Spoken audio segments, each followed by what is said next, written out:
Hi, everybody. Hope you had an amazing Shabbos and weekend. So glad we're back together here. This is Miriam Yerushalmi, otherwise now known as Auntie Mimi, doing some brain training classes. It has been not easy these past few days, and I'm going to try my best to give us all the strength to stay strong and not to change. Yes, today we are going to brain train not to change. And let me explain. Many years ago, when I studied this, it changed my life, not to change.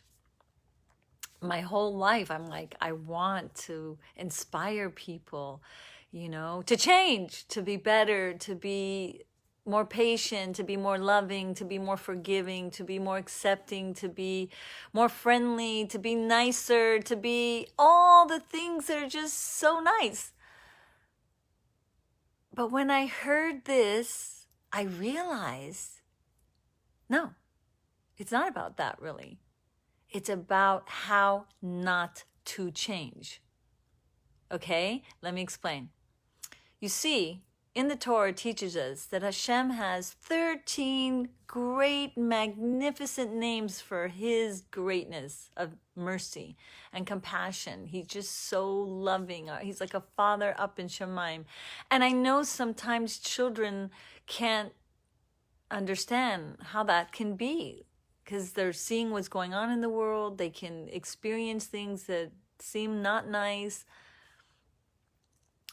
And there's so many stories of how we can understand, like a loving father and mother that take care of their children, that seemingly what they're saying to the child is not nice. So for instance, if the parent says, don't touch that hot oven, and the parent is really scared because they're that close, it's like, oh my gosh, they can get hurt. So it's like their voice can be very strict and very loud, and just to save and protect their child from a burn, right? So in the moment, the parent might seemingly look angry or seemingly sound angry, but it's really because they're so nervous because they want to protect their child, and it comes from such love and such mercy.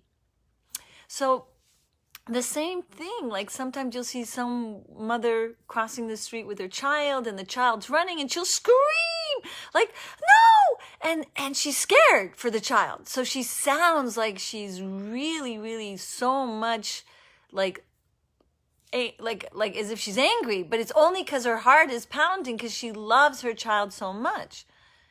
So Hashem is merciful. Hashem is compassionate. Hashem, and there's like these 13 amazing godly character traits, if you want to call it, of Hashem. Even though sometimes it doesn't seem like to us. Have you ever seen a baby being, changed? And the baby doesn't want to change? And the mother's like trying to, or trying to put a coat on a child and the child doesn't want. And it seems like, oh, why are you doing this to me? But the reason why the baby's being all covered up is so that they won't get sick. So it seems like to the baby that the mother's mean, trying to put on this coat, right? So we don't know, and we don't realize, and we have no idea of what the things Hashem are doing that is for our best. Oh, I love these hearts. Oh my gosh, Razy, nice to see you. My camp from Beis Betzalel winter camp. She sent me pictures today. It was so cute. I was like, memory lane, made me so happy. And I'm so blessed we have Instagram and Facebook to reconnect to people we've met many years ago. I love those hearts. Keep it up. Anyway, so back to these 13 amazing, amazing character traits of Hashem that teaches us a lesson of how we should be. Because we're supposed to walk in the ways of Hashem. We're supposed to copy him. We're supposed to follow his lead. So the explanation was as follows. The first two names of Hashem, and we're not going to go to all 13 of them, maybe in future classes, but the first two are his two levels of compassion and mercy that for some reason, Hashem chose to do the same name. There's the compassion that Hashem has, that's one name. And then he has another level of compassion, but it's the same name. And then the rest are different names. So it's Hashem, Kel Rachum V'Chanun. You might remember hearing it on Yom Kippur, Rosh Hashanah prayers. And I think twice a week on Mondays and Thursdays. If you're in shul, you might hear it. So the idea is these two names are the same name, even though it's describing two different parts of Hashem and his kindness and mercy. I really think this is crazy. Yay! Anyway, so the first name of Hashem is he's compassionate because he's compassionate. That's who Hashem is, period. He might seem strict, like sometimes your parents may seem strict, and they're doing it for your benefit. But it's not really a strictness that's like a mean strictness. It's a strictness because they want you not to have germs in your teeth and get cavities and be in pain. They don't want you to have a stomachache and throw up. So they say only one slice of pizza because pizza is really not healthy. But if you're going to have it, okay, maybe one slice. Or maybe two, but not a whole pie. And not because they want to be mean, because they know they don't want you to be sick to your stomach. Right? So the second name of Hashem is compassionate, and it's a different compassion that he has. The second compassion that he has is, let's say someone did something not nice to Hashem. Let's say Hashem, saw that, God forbid, they said not nice things against Hashem, right? They said Lashon Hara against Hashem. Like, oh, he's so mean. He's not merciful. And so he's like, they're saying it to other people, let's say. So Hashem has mercy on this person that sinned against him, that's saying not nice things against him. But even though this person did not nice things against Hashem, then Hashem still has mercy for them. And he does not change. He's always merciful. So he didn't change. He's merciful because he's amazingly merciful. And the second thing is he's merciful even if someone did something bad to him. And that's why the name is the same. To teach us a lesson, don't change. Follow my lead. I didn't change. I'm still merciful, even though they did something against me. So what we're trying to do is daily remind ourselves, this is a huge brain training technique that we have to get in our mind. And that is not let what other people do change us. Or not let the circumstance of what's happening around you change you. I can tell you an amazing story. I just 2 or 3 days ago read it. I'm like, wow. Made me ooh. It's a Holocaust story of a boy who, during the school year, when there was school, he was learning from his Rebbe how important Birkat HaMazon is to say. It's like a big, huge, key to so many brachas. And ever since he learned that, he was committed to really say Birkat HaMazon, the blessing after you eat bread at the end of the meal, to thank Hashem for your food. And he said it word for word and not blah, blah, blah, blah, and really said it in a way that was beautiful and inspiring to everyone that, would hear him say it. And so what happened was, he noticed so many amazing things happening to his life, but he just learned he wants to make Hashem happy in this way, and came the Holocaust, unfortunately, and they weren't in school anymore, and nobody was really watching him. but he's committed. He said, look, I really committed since then. And even though like he barely had bread, right? And not bread to really be thankful for. In many ways, it was like dry and gross and ugh. And even though, he wasn't in front of the whole school in benching time so everyone could see he was doing an amazing benching, he decided, I'm going to still commit to beautifully saying Birkat Hamazon even on this piece of rotten, dry bread. Because at least he had that in some respects, right? Like, he was thankful. But still, he was exhausted. He could like be punished because he didn't get back to work because he spent time praying his prayer for after bread. But he was determined, and he did not let his circumstance change him. He said, I'm going to be the same person, saying the same beautiful way I've been saying Birkat Hamazon, even though I have every reason not to right now.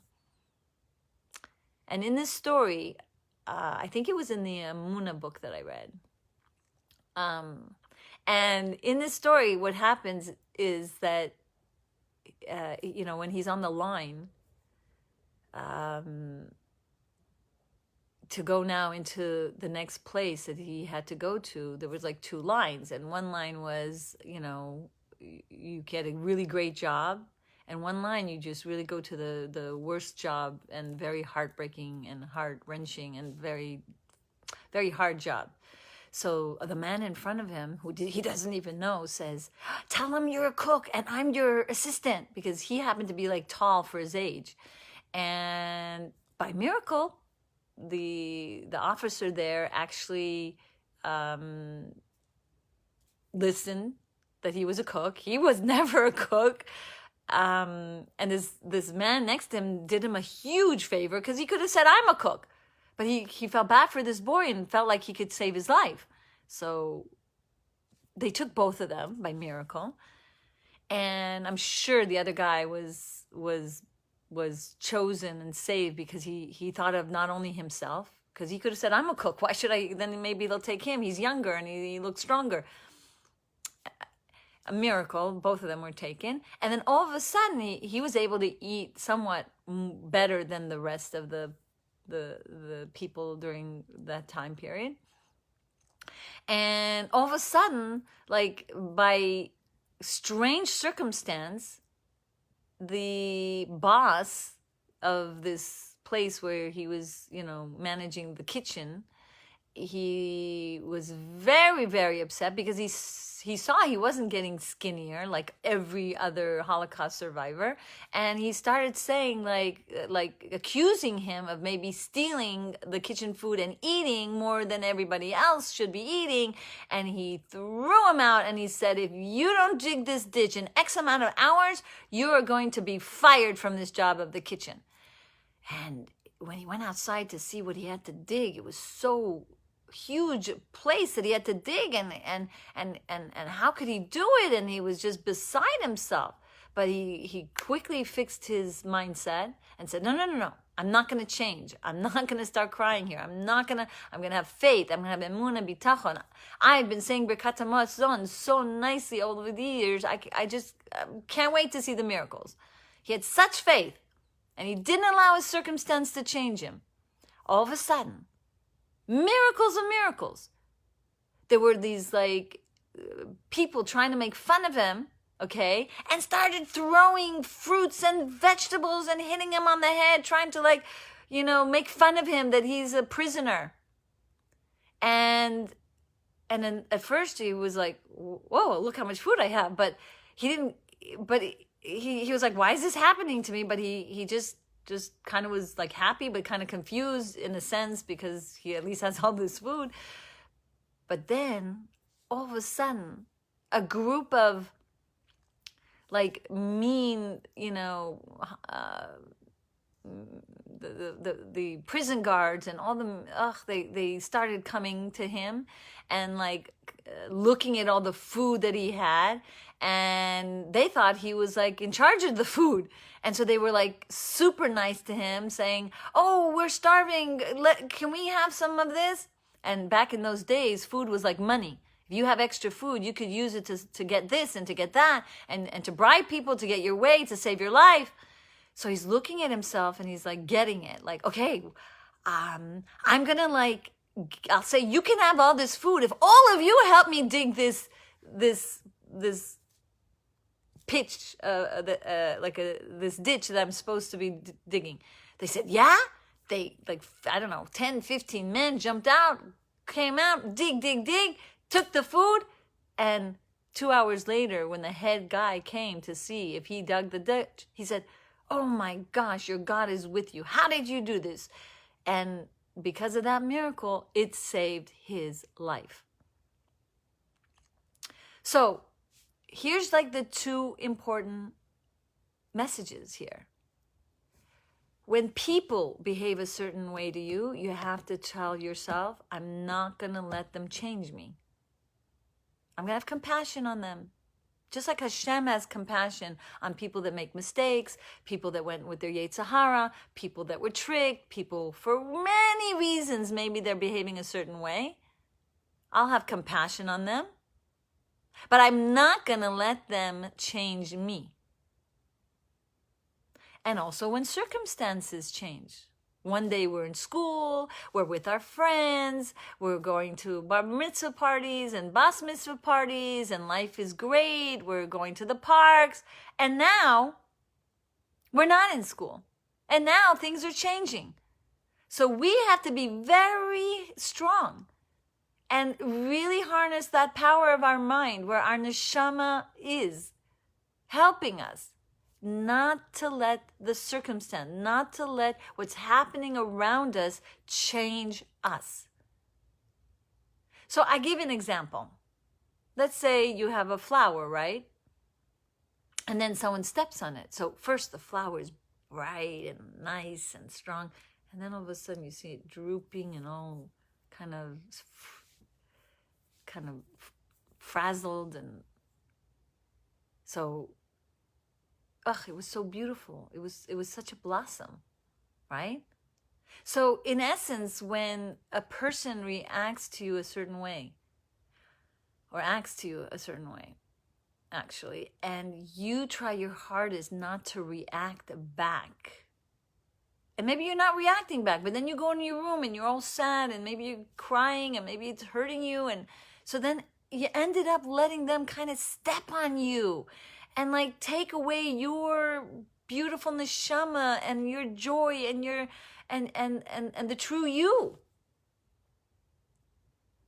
Because really the true you, the neshama that you are, has the power to more and more train yourself not to let what other people do crush you, like that flower got crushed when someone stepped on them, on the flower. Or another example, let's say a fire, right? You have a fire. It's shining, it's bright, it's light. It helps illuminate the whole room. You could see clearly, you could do whatever you want with that light. And then imagine someone go, and now there, no more light. So in essence, when people or circumstances come your way, it's like they're trying, in a sense, the Yetzer Hara is trying, in a sense, to take out your light, to change you. Just a minute ago, you were happy. Your friend called. Just a minute ago, you were happy because you were in school. And now it's harder to be happy, maybe. Maybe you're bored and you're tired of the Zoom classes, and even probably, kol hakavod if you're on here.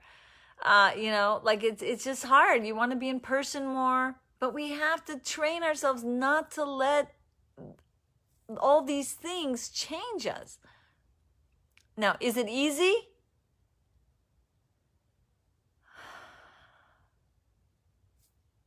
It takes time, but at least you have a goal. At least you're going to start training your mind to catch yourself when you're changing, to say, I'm letting them change. They have those puppets and the strings, like as if they're the ones moving your strings.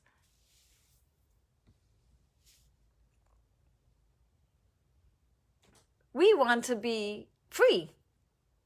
We want nobody to make us feel bad. And that's your choice. Yes, we're human. It hurts, especially when you're young, and when especially you haven't really trained your brain so much. But catch yourself when you're hurt. Catch yourself when you're sad. Catch yourself when you're starting to see the people changing your mood. That's a first step. And then say, I don't want to change. And then practice to get back to your older, happier self before they just said what they said, or before the circumstance just changed before your very eyes.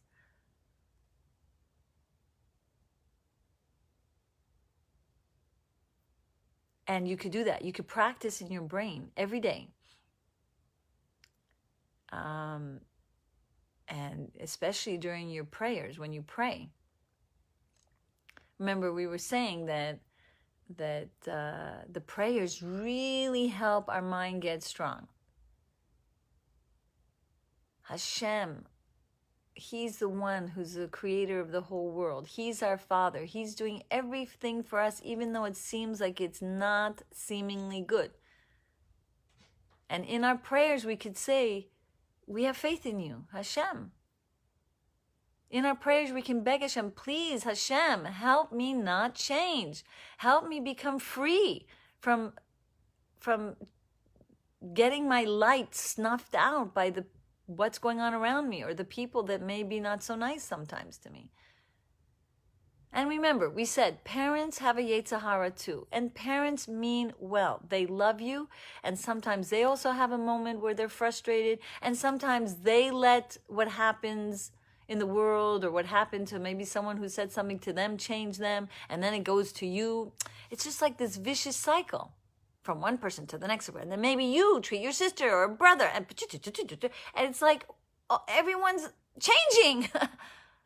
So imagine if one of the people tries harder to not change, it can make a change in others, because then you will be the example. Then you will be the leader of making sure that you're not going to then throw that, and that negative energy that you may have gotten from someone else to then a younger sibling, or even another sibling, or a friend, or whatever. So, are we ready not to change? Do you get it? We don't have to change. Because all of what's inside of us, all of our amazing qualities are there. The more we brain train through davening, through learning Torah, the more our neshama and our light shines, and then the more we don't let other people change us. So yes, I'm teaching people not to change. Isn't that better than I have to change, I have to be better? No, you don't have to change. Everything is inside of you. It's just step by step to let it come out. Just like a little seed that's buried in the ground, right? And then all of a sudden a beautiful blossom comes out. It's so different. You don't have to try to make yourself into a better person. You just have to reveal what's already part of you. You have a chelek Elokai mamish. You have a part of God within you. You have these amazing Mashiach-like, we all have a spark of Mashiach inside of us. So we just have to reveal it by not letting other people change us, by doing the right things. When our parents tell us to daven and pray, when our parents tell us to learn, or when our teachers, when we get back to school, then we're revealing more and more. Like that seed that's planted, and all of a sudden, what happens? The outer shell of the seed crumbles, and then the truth of what's in the earth begins to grow. So when we get rid of the Torah helps like melt away the things that are trapping us, and the true essence of who we are becomes more and more free to be. So you don't have to change. Okay, so let's get our drawing board going. If you have paper, pens, time to make a picture so that we can train our brain to remember what we just learned. And that way, every time we see the picture, we'll have a memory of it. And we can maybe do a picture of a flower blossoming. Like we said, we can make a picture of a fire, like not just a little candle with a little fire. You can make a big torch, because that's like how great your fire is. And you could say wind blowing around, and no, nothing is. It's like it's protected, because really Torah learning, prayer, protects our neshama. So you can put like Torahs all around the fire, and then the wind going around, and like it's still a fire, and the fire is still strong. Or you can make a picture of yourself not changing. Like, you can make a picture the way you want to be when someone, let's say, normally would have made you feel sad, but now you're not changing. You're like not showing off that you're not changing, I'm not changing. No, like you could still not change in a good and humble way. And just like, feel bad for them that they're hurting. You could listen to them. I'm so sorry you feel that way. Is there anything I could do to help you? That's like, like with a soft and happy heart that for whatever reason, they're having a Yetzer Hara moment. Or you can make a picture like you like. Just some ideas that came to me as I'm saying this examples. And you can write the ideas down, or you can start sketching a little bit now. And then finish it later. And really finish it later. And you'll have like an album maybe, if you can, maybe after all this, quarantine at home, and you're back to school, and you'll remember those days, and you'll have it in an album, maybe because you had no more room on the wall, and that'll be like in, your wallpaper instead of wallpaper, all those pictures you made. And you'll remember it, so that sometimes, you'll be back at your regular schedule. You won't maybe be on these brain training classes, and you'll remind yourself of the things that we learned here. This is like real, like I go all around the world, and I come in and I say, I'm here to help you not change. They look at me, I'm coming to this class because I want to be a better mom. I want to be a better, wife or whatever. And I'm like, I'm not here to change you. No, you're not I'm going to train you not to change. And they're like, they look at me like I'm like, what's going on here? And then I tell them this. That's the goal for everyone. Don't change. All right. So now let's do the brain training visualization. And first of all, before we start this, do you really appreciate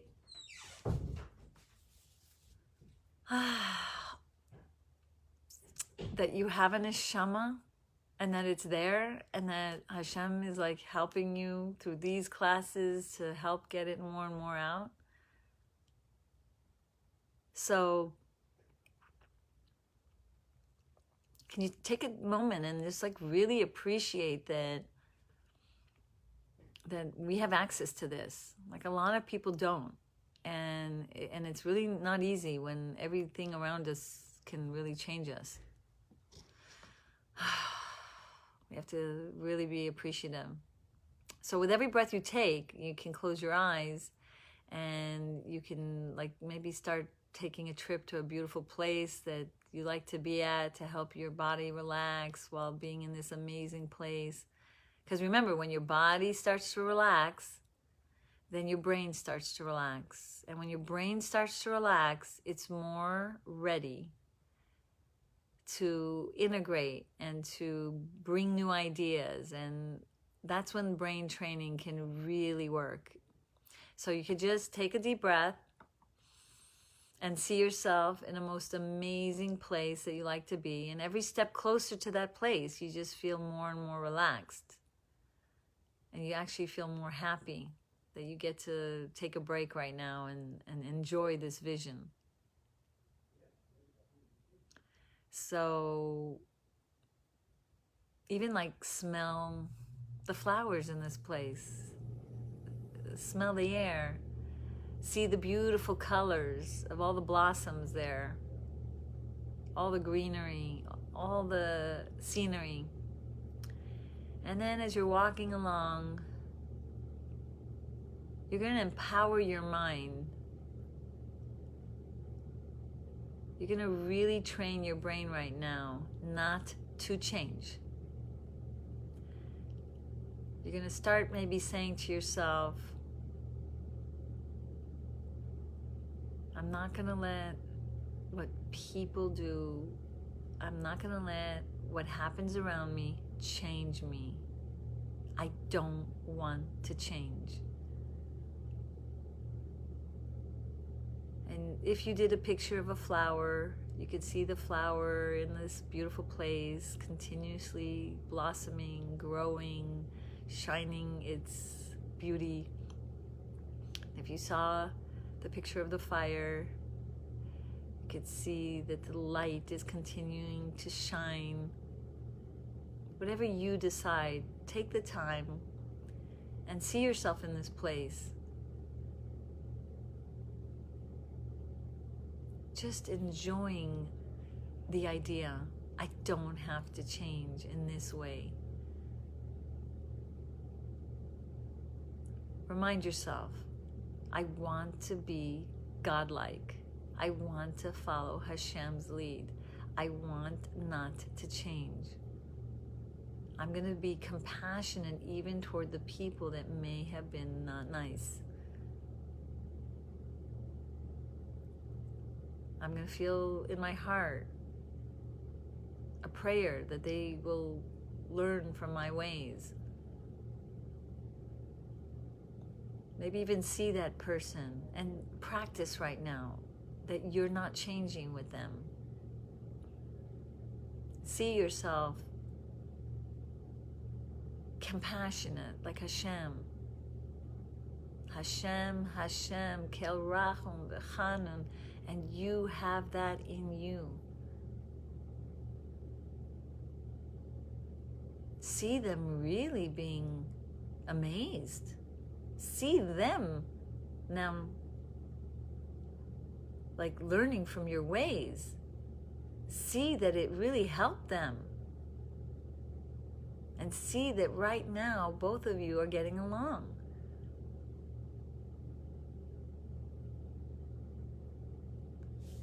And then feel happy that you learned this. Feel happy that you're planting these ideas in your brain. Feel happy that you're practicing now so that you will have greater success not to change. See yourself the way you want to be. And then ask Hashem a little prayer. Please, Hashem, help this vision. Help this little mind movie in my head. Help me the next time I begin to change. Help me catch myself when I do change. Help me right away not change. And Hashem is answering all of our prayers. Oh, my dear children, I hope this helps you like it helped me. Blessings for an amazing day and a day where you're not going to change. Bye-bye. Thank you for joining. And remember, keep shining by smiling. I didn't see any questions here, but maybe I'll stop. Wow, good to see the same people coming back. And please definitely share this with others. I hope like people will really have this as their number one goal. Can you imagine if everyone like had the strength not to change, how much more peaceful, how much more amazing this world will be? Until that day, thank you for being team members and doing what you can to spread the light. Thank you, Tivia K, who posted on her Facebook, and Gail also has been posting, and I really, this is what we're here for, to try to help each other. Thank you, all of you for joining. Bye-bye.